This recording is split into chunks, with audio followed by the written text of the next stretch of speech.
Hey guys, and welcome to today's project of making homemade raspberry jam.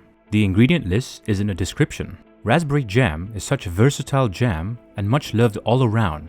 Later in the video, I will be showing you what I use this jam for. Let's begin. I will be using frozen raspberries for this project. I believe fresh raspberries are meant to be eaten fresh. Only make jam with fresh raspberries when you have an overabundance of raspberries. Take a large pot and pour in 680 grams of frozen raspberries in. Take the pot over to the stove and turn on the heat to medium to high. We want the mixture to come to a boil. Next, measure out 20% of sugar, which is 136 grams. Take a little bit of the sugar and place that into a smaller bowl. Pour the remaining sugar into the raspberries and give that a good mix.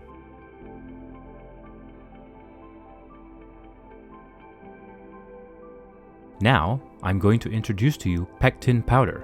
This natural powder is going to help me in thickening up the jam to a good consistency.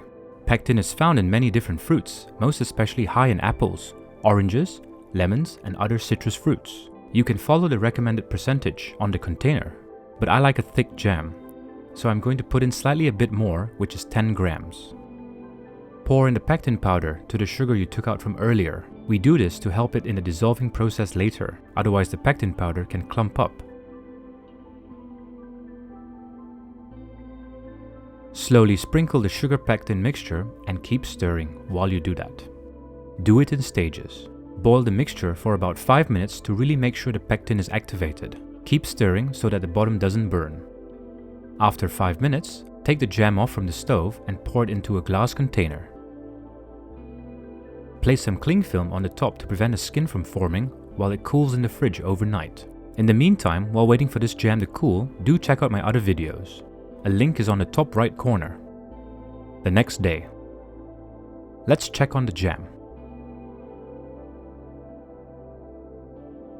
Just look at that. Rich, shiny, smooth, and spreadable, but still having character. Have it with some bread, toast, English muffins, pancakes, waffles, but this is what I made it for. I made it for this Victoria sponge with raspberry jam filling.